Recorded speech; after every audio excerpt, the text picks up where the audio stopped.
It's the year 54, and there's a man standing beside the emperor's dinner table whose entire job is to eat the food first. He is excellent at his work, right up until the evening he isn't. Poisoning a monarch is usually the polite crime. No soldiers, no siege, no blood on the floor, just a very sad announcement in the morning and a new name on the throne by lunch. But these ones didn't stay polite. These are the deaths that took the map with them. Subscribe if you want more of the parts that got left out of the official version. That's the whole pitch. Number 1, Claudius, the emperor whose food taster is the most interesting man in the room. It's the 13th of October, 54, and Claudius is 63 years old and eating mushrooms, which everyone at court knows he loves. His fourth wife, Agrippina, is sitting beside him. She is also his niece, which the Senate had to change a law to permit. The taster does his job. The taster is fine. Claudius is not. And by the following morning, Rome has a different emperor. Now, everything we know about that night comes from Tacitus, Suetonius, and Cassius Dio, all writing at least 50 years later, all of them loathing Agrippina. So take the specifics as you like. What they agree on is the shape of it. There was a professional involved, a woman named Locusta, convicted poisoner, brought out of custody for the occasion and afterwards kept on quiet retainer by the imperial household. That's a government keeping a specialist on payroll for a service it officially denies exists. And here's the thing. The murder is the boring part. The machinery around it is what should worry you. Within hours, Agrippina has sealed the palace, held the news, issued cheerful medical bulletins about the emperor's recovery, and kept the door shut until the astrologers give her a favorable hour. Then the gates open. Her 16-year-old son Nero walks out to the Praetorian Guard, promises them the same cash bonus Claudius had used to buy their loyalty 13 years earlier, and is carried into the camp on their shoulders. Claudius had a natural son, Britannicus, aged 13. He is not mentioned. He is dead within 4 months, at his own family's dinner table, and the meal continues around him. The Senate declares Claudius a god. Nero, who now personally benefits from the divinity of a man killed by fungus, starts telling people at parties that mushrooms must be the food of the gods, since they're clearly how you become one. What follows is 14 years of Nero. The fire of 64, the persecution that follows it, the bankrupted provinces, the revolt, the suicide in 68, and then the year 69, when Rome burns through 4 emperors in 12 months and discovers that emperors can be made outside of Rome by anyone with an army. The dynasty of Augustus ends with a plate of mushrooms. It is the only funeral joke in Roman history that also works as a confession. Number 2 is Qin Shi Huang, the first emperor of China, and this one is the strangest death on the list. It's 210 BC, and he is on his 5th grand tour of the empire he built, riding the eastern roads at 49 years old with a supply of pills in the carriage beside him. His alchemists have promised him these will make him live forever. They are made of mercury. He had been eating them for years, along with cinnabar preparations from court physicians who genuinely believed the stuff was a preservative. It stops decay in a corpse, so the reasoning went, it should stop decay in a man.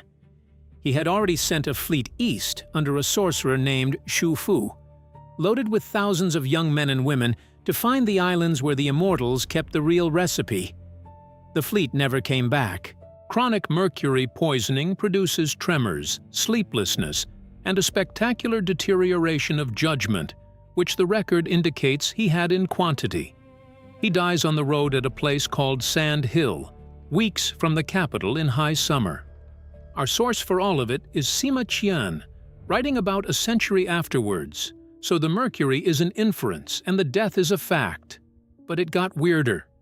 His chancellor Li Si and the chief eunuch Zhao Gao decide nobody can know, so they keep the emperor's carriage sealed and curtained, deliver his meals to it on schedule, have officials make their daily reports through the window to a man who cannot answer, and, because it is July and the journey is long, they order a cart of salted fish attached to the convoy so that nobody asks about the smell.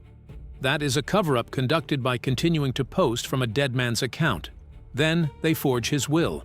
The crown prince, Fusu, a competent adult who was expected to soften his father's regime, receives a letter ordering him to kill himself. He obeys. The younger son, Huhai, takes the throne, and he is exactly as bad as you would expect from someone selected by the two men who forged the paperwork. The empire that was supposed to last 10,000 generations lasts 4 more years. Sima Qian also wrote that the emperor's tomb contained rivers of mercury flowing mechanically, mapping the empire's waterways. A detail everyone filed under legend until modern soil surveys around the burial mound came back showing mercury concentrations wildly above the surrounding ground. He spent his life shopping for immortality and ended up the only man in history whose grave still tests positive for it. Which brings us to Anastasia Romanovna, number 3. And this one doesn't kill a ruler, it rebuilds him. It's the summer of 1560 in Moscow, and the Tsaritsa is about 30 years old and ill. She has been married to Ivan IV for 13 years, since he picked her out of a bride show of 500 candidates. And by every account, including from foreigners with no reason to flatter her, she is the one person on earth who can talk him down. She dies on the 7th of August. Ivan does not recover. He is convinced, immediately and permanently, that the boyars poisoned her. His 2 closest advisors are destroyed within a year. Then in 1564 he simply leaves the capital, sends back a letter announcing his abdication, waits for Moscow to panic, and returns only on the condition that he gets absolute power over anyone he chooses to name a traitor. That is the Oprichnina, a private state within the state, black-robed riders carrying a dog's head and a broom, meaning they sniff out treason and sweep it away. Now here's what nobody tells you. In 1570 he spends 5 weeks in Novgorod, a Russian city that had done nothing, and thousands of its people do not survive it. In 1581 he strikes his own son and heir during an argument, and the boy dies. The throne passes instead to his second son, Feodor, who is gentle, unwell, and leaves no children.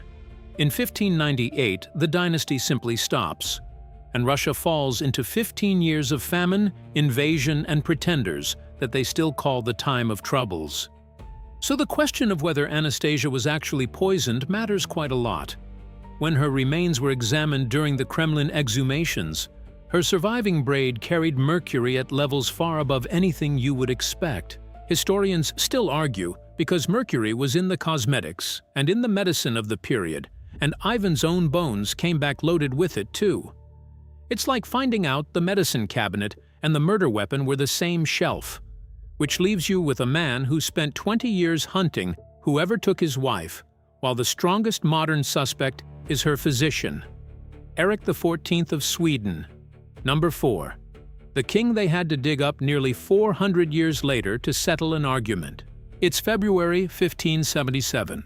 And he is in the 9th year of his imprisonment, moved from castle to castle so that nobody gets comfortable planning a rescue. And today, he is at Orbihus with a bowl of pea soup in front of him.